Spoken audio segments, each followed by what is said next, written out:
നിങ്ങളോ നശിച്ചു. എന്തിനാ മറ്റുള്ളവരെ കൂടി നശിപ്പിക്കാൻ നടക്കുന്നേ?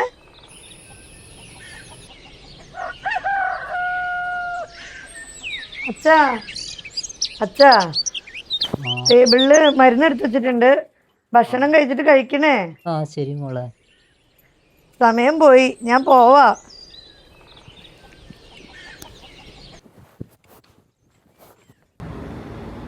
ആകുള്ള സേട്ടാ അതെടുക്കല്ലേ, നാളെ വെളിക്ക് പോലും നടക്കൂല. നേരെ മതിപ്പം രണ്ടും ആൾക്കാരെ പറ്റി ഇറങ്ങിയേക്കാണ്. വല്ല പണിക്കും വെക്കൂടെ? വലിയ പണിക്കാരൻ വന്നതാണ്. ഇന്നലെ കൂടെ പറ്റാതെ റോട്ടിൽ കിടന്നവനാ. അളിയന്മാരാ അവനെ വീട്ടിൽ കൊണ്ടാക്കിയത്. അവനാ നമ്മളെ ഉപദേശിക്കാൻ വന്നത്. നിങ്ങളോ നശിച്ചു. എന്തിനാ മറ്റുള്ളവരെ കൂടി നശിപ്പിക്കാൻ നടക്കണേ? നിങ്ങളെപ്പോലുള്ളവരാണ് ഈ നാടിന് ശാപം.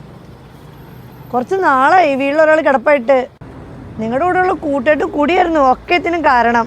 എന്നെ കൊണ്ട് കൂടുതലൊന്നും പറയിക്കണ്ട. ഷിബു, നമുക്ക് ഈ വെള്ളടി നിർത്താടാ. എല്ലാ കൊല്ലം ന്യൂ ഇയറിന് പറയണ പോലെയാണോ? അതുപോലെയല്ല, നമുക്ക് നിർത്താം. ആ നല്ലത്. എന്തായാലും വെള്ളരടി നിർത്താല്ലേ. കുറച്ചാളല്ലേ വാശോശനം കണ്ടിട്ട്. നമുക്ക് അവിടെ ഇട്ടും പോയാലോ? ആ പോ. വാ.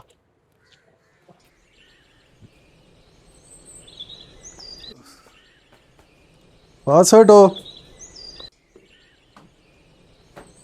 വാസുവേട്ടോ, എങ്ങനെയുണ്ട് അസുഖമൊക്കെ? ഇപ്പൊ കുറവുണ്ടോ? ഒരു മാസം കൂടി മരുന്ന് കഴിക്കാനാണ് ഡോക്ടർ പറഞ്ഞത്. ആണോ? കുറവുണ്ട്. ആ മരുന്നൊക്കെ കഴിച്ച് ഒന്നുകൂടെ ഒന്ന് റെസ്റ്റൊക്കെ എടുക്കണം കേട്ടോ. ഇച്ചിരി കൂടെയൊക്കെ ഒന്ന് ഉത്തരവാദിത്തമായിട്ട്. അമ്മയില്ലാത്തൊരു മോളല്ലേ, അതിനെയൊക്കെ ഒന്ന് ശ്രദ്ധിക്കണം ഒന്നും കൂടെ. ഓക്കെ. ശരി. ഇതിലെ വന്നപ്പോൾ ഇങ്ങനെ വെറുതെ കയറിയതാ. ഇതിരിക്കട്ടെ, വേണ്ടായിരുന്നു. കുഴപ്പമില്ല, ഇരിക്കട്ടെ ഇരിക്കട്ടെ ഇരിക്കട്ടെ. എന്നാ ഓക്കെ കേട്ടോ, ശരി, കാണാം.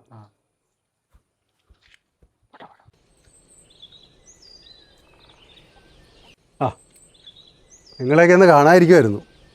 എടാ വൈകുന്നേരം മീറ്റിംഗ് ഉണ്ട്, ഓഫീസിലേക്ക് വരണം രണ്ടുപേരും കൂടെ കേട്ടോ. ഓക്കെ, ശരി, ഓക്കെ.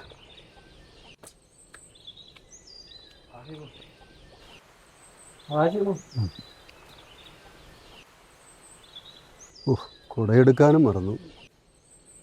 മഴ ഇല്ലെങ്കിൽ കുടയുടെ കാര്യം പോക്കാം. വാസോശനെ എന്തൊക്കെയുണ്ട്?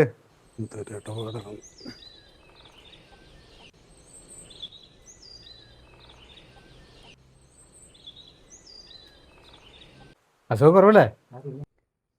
പിള്ളേരെ കുറെ നാളായാലും കണ്ടിട്ട്. പഴയ ഷെയർ കൊടുത്തൊന്നും ഇല്ലേ?